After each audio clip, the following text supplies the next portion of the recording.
Sahabat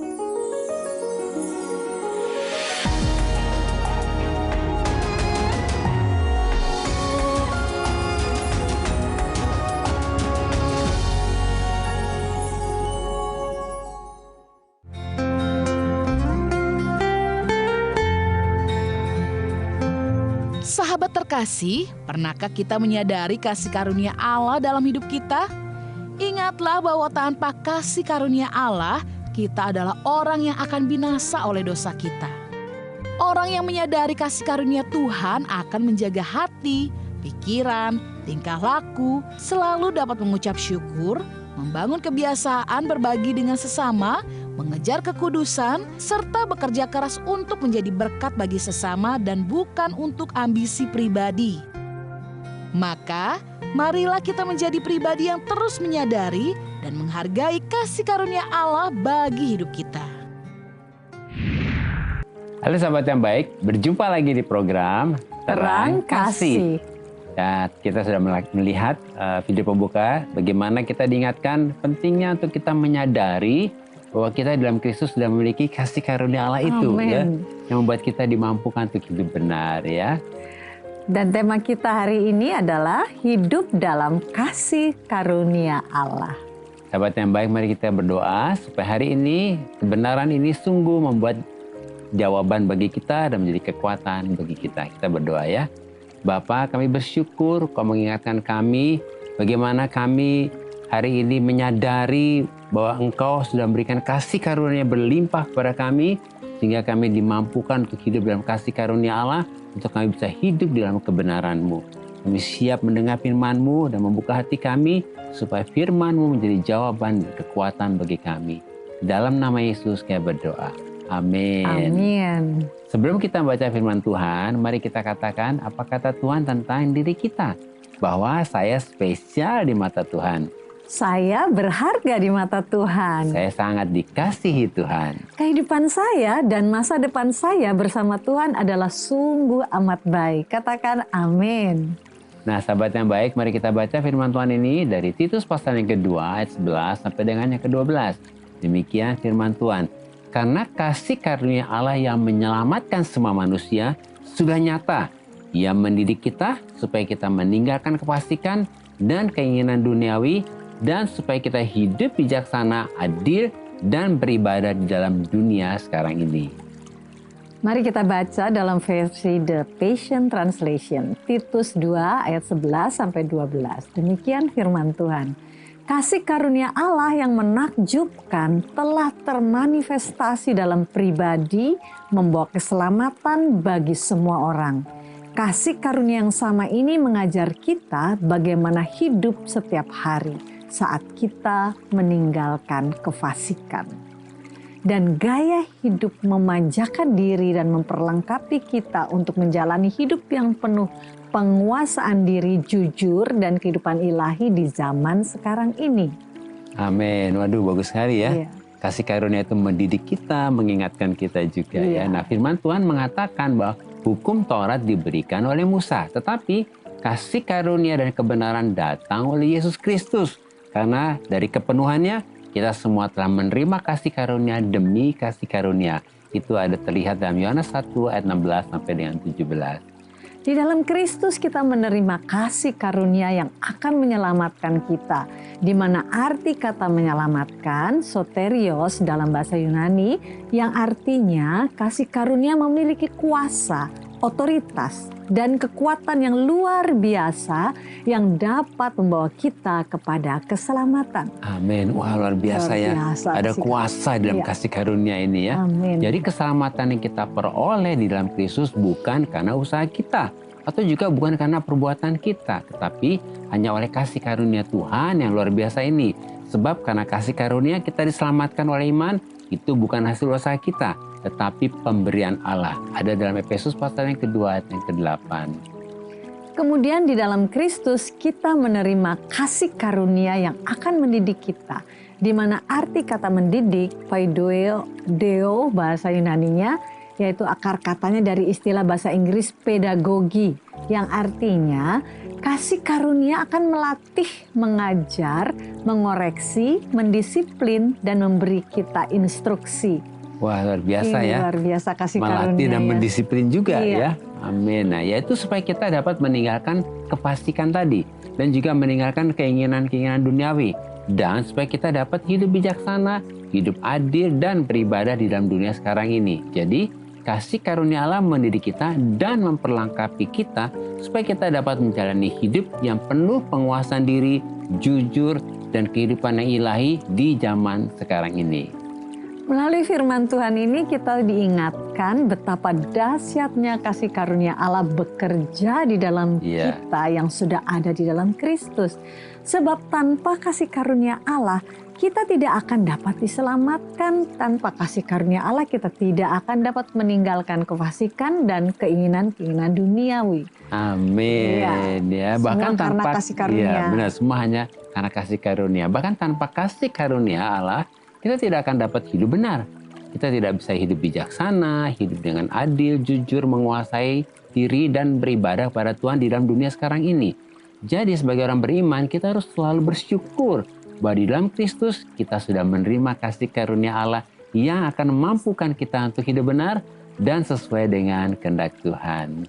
Oleh karena itu, kita harus menjaga hidup kita di dalam Kristus supaya kita tidak menolak dan tidak menjauhkan diri kita dari kasih karunia Allah. Ya. Supaya jangan tumbuh akar pahit, ya, dan supaya jangan menjadi cabul atau mempunyai nafsu yang rendah seperti Esau yang menjual hak kesulungannya untuk sepiring makanan. Itu ada di Ibrani 12 ayat 15 dan 16.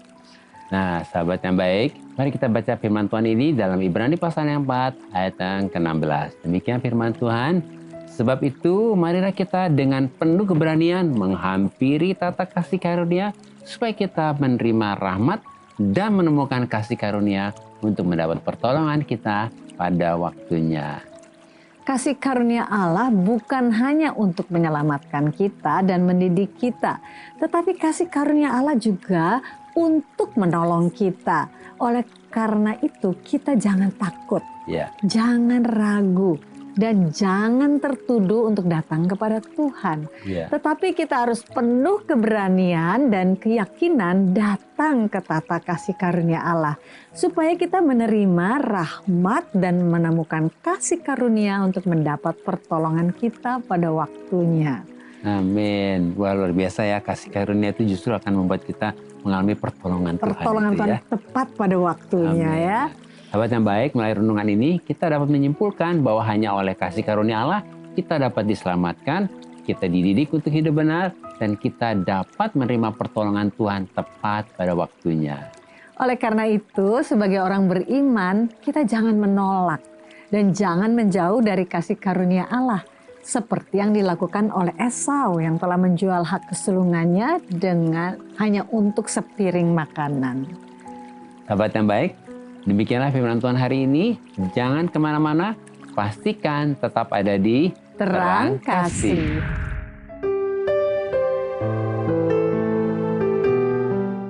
Sahabat yang baik, saya akan membacakan renungan firman Tuhan untuk terang hari ini.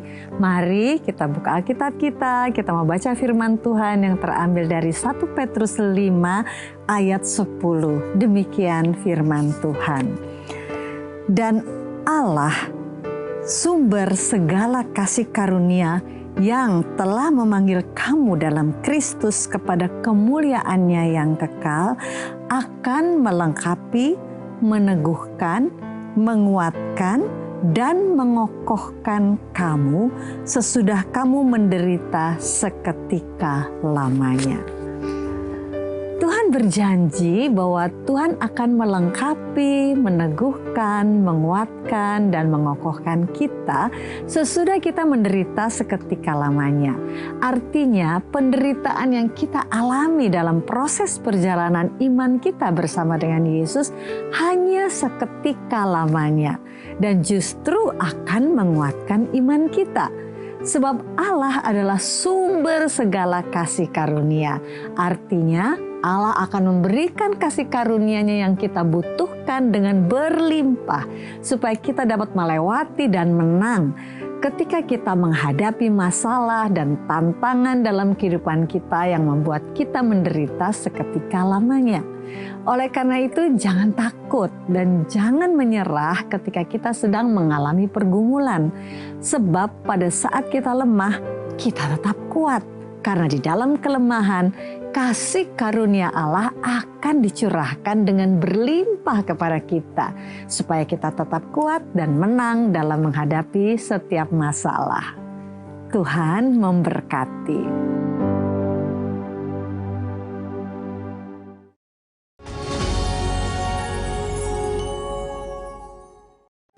Halo sahabat yang baik, berjumpa kembali di acara Terang Kasih dengan tema Hidup dalam Kasih Karunia Allah.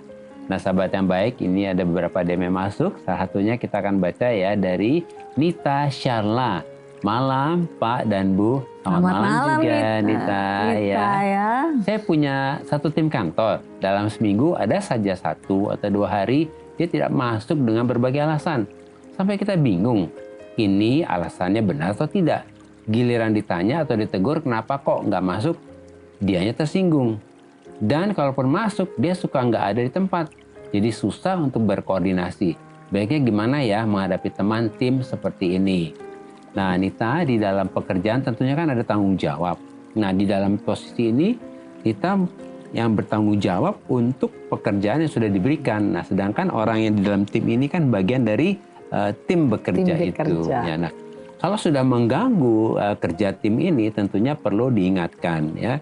Mungkin kalau memang bisa bijaksana ya dipertemukan secara pribadi ya, ngomong apa sebetulnya masalahnya. Nah, kalau ternyata di dalam pembicaraan ini dia juga tidak bisa menjelaskan dengan baik, ya tentunya perlu dipertimbangkan karena jangan sampai akhirnya karena satu orang merugikan satu tim yang lain ya. Nah, gimana nih caranya?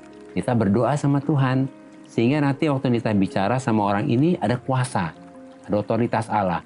Kenapa? Karena kebenaran itu akan membuat orang itu mengerti bahwa Nita itu sedang membawa mereka, terutama orang ini, untuk menyadari kesalahannya seperti itu. Ya, jadi pertama berdoa dulu supaya waktu bicara ada kuasanya. Yang kedua minta Tuhan waktunya yang tepat sehingga pada waktu berbicara sama orang ini benar-benar orang ini bisa ditegur dan diingatkan dengan baik. Dan yang ketiga, percaya bahwa Tuhan akan membela Nita. Akan ada kasih karunia Tuhan ya, tadi di dalam masalah ini ya. Kan kasih karunia juga sedang mendidik kita, mengajar kita, dan membuat kita jadi dewasa ya. Kita berdoa buat Nita. Dan sahabat yang baik, kalau lagi mengalami pergumulan seperti ini, ada tim kerja yang sepertinya mengganggu ya. Kita dalam doa dan biarkan Tuhan nanti memberikan hikmat bagaimana kita harus bertindak dengan bijaksana. Kita berdoa ya. Bapak, kami berdoa buat saudara kami Nita yang dalam pergumulan untuk tim kerja kantornya. Ya berdoa hari ini Roh Kudus turun untuk Nita, diberi kuasa, otoritas dan diberi hikmat untuk Nita bisa berbicara dengan benar kepada temannya ini, menegur dengan bijaksana juga Tuhan, dan supaya di dalam proses ini juga Nita menjadi dewasa untuk bisa membawa temannya ini pada kebenaran. Kayak berdoa Tuhan, biarlah proses ini Tuhan pimpin sehingga semua berjalan dengan baik. Semua yang tidak benar akan dibongkar dan kebenaran-Mu akan ditegakkan. Kayak berdoa juga untuk sahabat yang baik yang mengalami pergumulan seperti ini. Tuhan, ada pembelaan-Mu ketika kami datang pada Tuhan, dan Tuhan sendiri akan menyertai setiap langkah-langkah kami. Dalam nama Yesus kami berdoa. Amin. Amin. Ini ada lagi dari Fiona Yolanda. Ya. Nah, halo Terang Kasih. Ya, halo juga Fiona. Mudah-mudahan Fiona nonton ya saat ini ya. Nah, saya punya adik, tapi anaknya suka ngadu sama mama. Jadi sebel banget lihat adik saya ini. Makanya akhirnya kita suka berantem. Tapi bukannya mama tengahin, malah suka belain adik. Jadi lama-lama di rumah suka gak betah. Rasanya pengen keluar aja dari rumah karena capek ngadepin adik saya. Iya, ini curhatan Fiona ya saat ini ya. Ya, sebelum dijelaskan, kita mau kasih tahu dulu ya, Fiona disayang Tuhan. Iya, Ya. Fiona Kamu berharga berharga. di mata Tuhan ya. Tuhan pasti akan tolong kamu ya. Iya, waktu kita membaca ini ya sayangnya, kita ingat dengan ceritanya Daud ya. Oh iya. Ya, Daud juga ditolak. Daud itu orang yang tertolak ya. Dia Dibanding-bandingkan dengan anak kayak sepertinya kakak-kakaknya lebih oke gitu ya. Bahkan ketika Samuel datang untuk mengurapi Nabi Samuel datang gitu ya, untuk mengurapi anak-anak daripada ayahnya Daud ini, Isai ini lupa gitu, sepertinya tanda kutip lupa gitu, nggak dianggap Daud tuh nggak masuk hitungan gitu ya. Kalau kita merenungkan hal ini luar biasa ya, Tuhan itu terhadap Daud ada kasih karunia Tuhan. Mengapa Daud mengalami kasih karunia Tuhan? Karena Daud tidak fokus kepada apa yang dia alami sebagai anak yang tertolak, yang tidak dianggap, bahkan diremehkan. Apa yang dilakukan oleh Daud? Daud datang kepada Tuhan. Daud tuh curhat kepada Tuhan. Daud tahu bahwa Tuhan yang mengasihi dia. Tuhan itu seperti bapaknya gitu. Iya, jadi dia mengambil posisi sebagai anak. Tuhan itu bapaknya gitu dan dia anaknya. Bahkan Daud berkata, sekalipun semuanya menolak dia ya, seluruh keluarganya, ayah ibuku menolak aku, tapi engkau menyambut aku. Amin. Itu kata-kata Daud ya. Jadi Fiona saat ini melalui firman Tuhan tentang bagaimana hidupnya Daud, Tuhan ingin memberikan kepadamu kasih karunia yang luar biasa kepadamu. Jadi ketika Fiona langsung fokusnya kepada Bapa Surgawi. Fiona, engkau harus tahu bahwa engkau punya Bapa yang mengasihimu. Bapa Surgawi itu cinta sekali kepada Fiona ya. Jadi seperti Daud, mari lari kepada pelukan Bapa. Curhat kepada Bapa. Jangan fokus kepada masalah yang engkau hadapi di sini. Masalah adik, masalah mama, seperti yang tidak ada pembelaan. Tetapi engkau memiliki Bapa yang baik, Bapa yang sangat mengasihimu. Bapa yang ingin engkau masuk dalam pelukannya. Seperti Daud yang dia mengalaminya. Dan kasih karunia yang berlimpah-limpah itu akan terjadi dalam kehidupanmu. Bahkan engkau akan mengalami kehidupan yang luar biasa indahnya bersama dengan Tuhan ya, Fiona ya. Jadi saat ini nggak usah lagi berpikir bagaimana ya, aduh pengen keluar, aduh gimana ya menghadapi adikku jangan. Mari, sekarang bolehkah engkau fokus kepada Tuhan, intim dengan Tuhan, curhat kepada Tuhan, percaya kepada Tuhan, dan Dia adalah Bapamu, Bapa yang mengasihi engkau ya.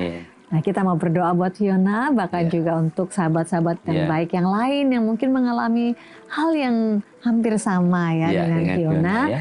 Kami ingin berkata bahwa kita semua dikasihi oleh Bapa Surgawi. Jadi mari kita datang kepada Tuhan ya. Kita berdoa.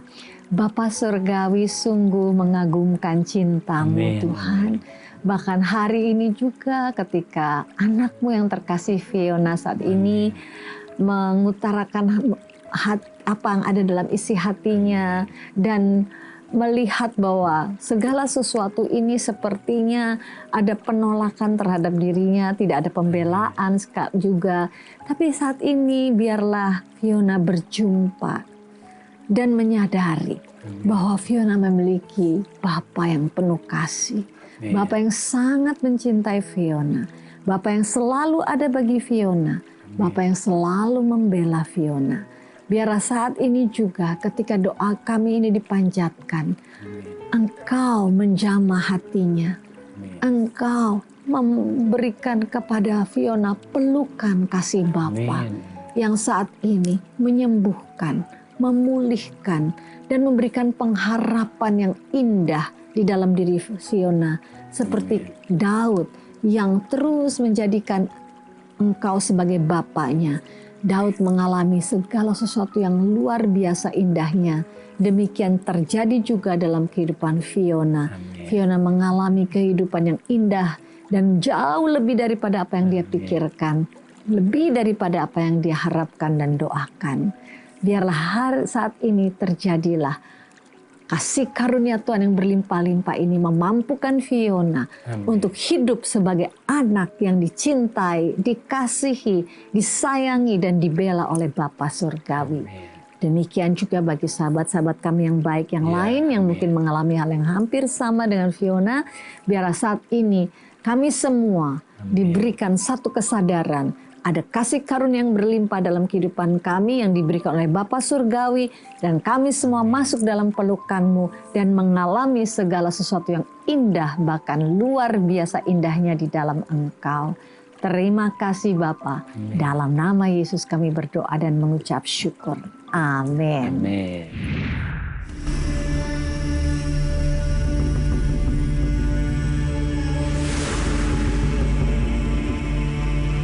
Saya sempat, Tuhan kenapa ini bisa terjadi? Kayaknya nggak adil gitu kan.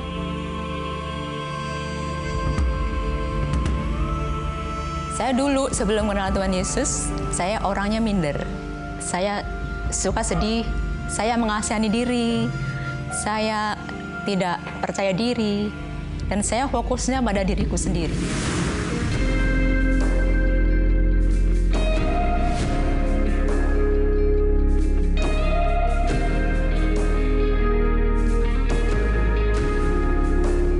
Kondisi seperti itu tapi tetap sukacita karena apa?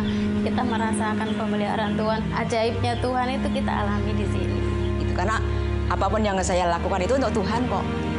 Jadi saya tidak mengharapkan untuk nanti Tuhan, kalau saya melayani nanti Tuhan berkati, tidak. Sama sekali tidak ada pikiran seperti itu.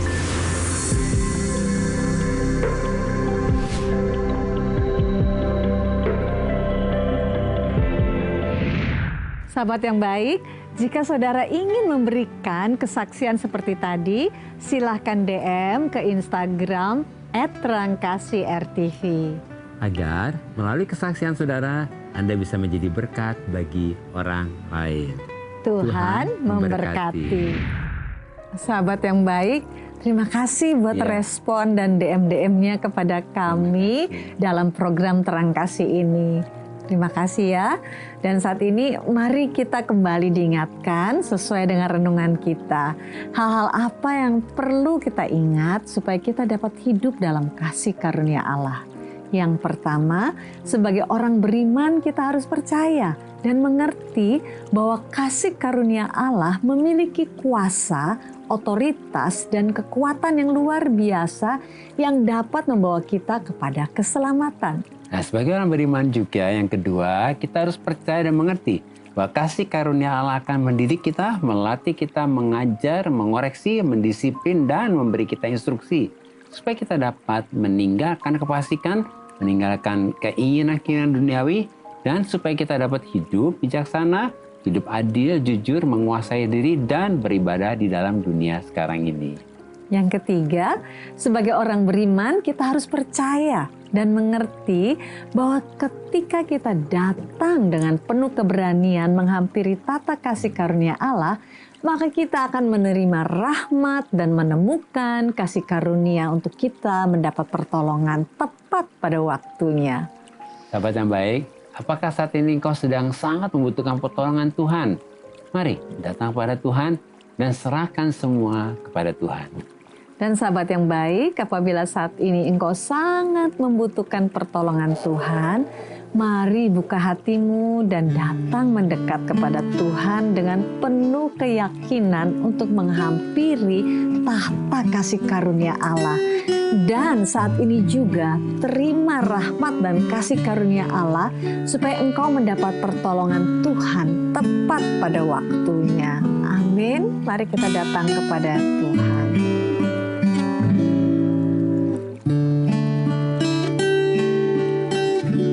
Musim akan selalu berganti, kasih Tuhan tetap abadi,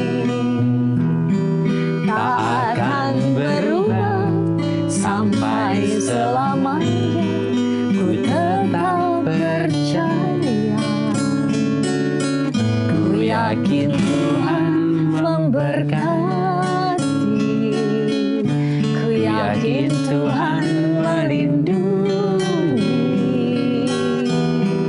burung di udara, Tuhan pelihara karena kasih-Nya. Tuhan